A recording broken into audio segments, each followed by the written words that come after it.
Hello class, today we're going to talk about the Japanese education system. The Japanese education system was heavily influenced by schools of the Western world. Their schools are very similar to ours as they have classrooms, lecture-style instruction, and grades. After World War II, Japanese immigrants returned to Japan with experimental teaching methods from America that are still in use today.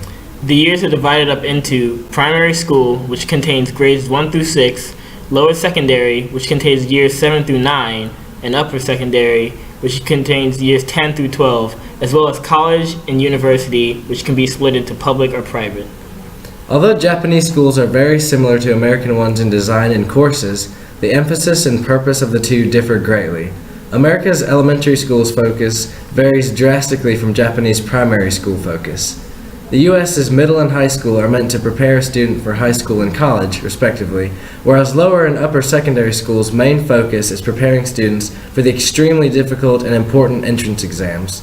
There are entrance exams between lower secondary and upper secondary, as well as upper secondary and college. Students began each class bowing to their teachers and each other as a gesture of respect. Respect is the foundation of the Japanese school system.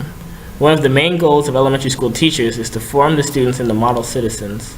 Children learn to take off their shoes and put on slippers at the school entrance, clean the school themselves, and even take turns serving their teachers and fellow students at the lunch line. Thus, although learning the curriculum and making good grades is very important to primary school educators and parents, the most important task for educators is to teach the children to be good, hardworking, respectful, moral, kind, and productive citizens of Japan. Lower secondary is more focused on academics than primary school. Lower secondary school is focused on preparing students for upper secondary's intense entrance exam. There is, however, no entrance exam to lower secondary.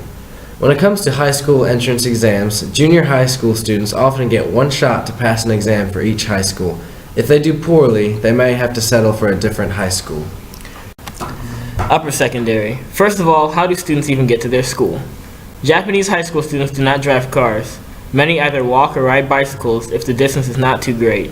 In other cases, students must take public buses and trains, often changing lines several times in order to reach their destinations.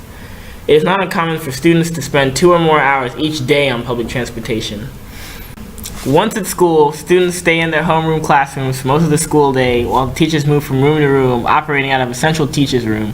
Only for physical education, laboratory classes, or other subjects requiring special facilities do students move to different parts of the school. Japanese students spend 240 days a year at school. That's 60 more days than we do here in the USA.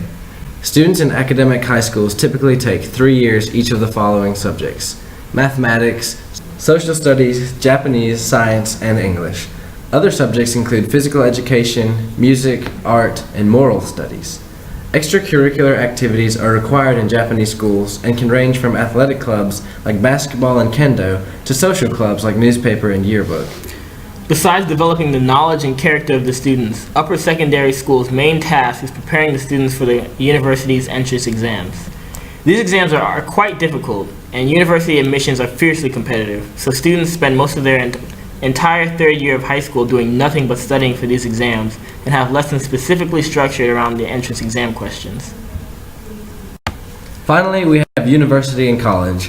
Depending on how one did on the entrance exams, students either go to public or private colleges or universities, with public universities being the more prestigious and sought after of the two. Once in college, the student focuses on one specific field. Upon graduation, finding a job is often very challenging, no matter the credentials. Most companies and government agencies in Japan still hire based on university name recognition rather than actual ability or skills acquired, likely because where you went to school is its own testament to your individual value. That's all we have for the Japanese education system. Hope you learned something. Sayonara.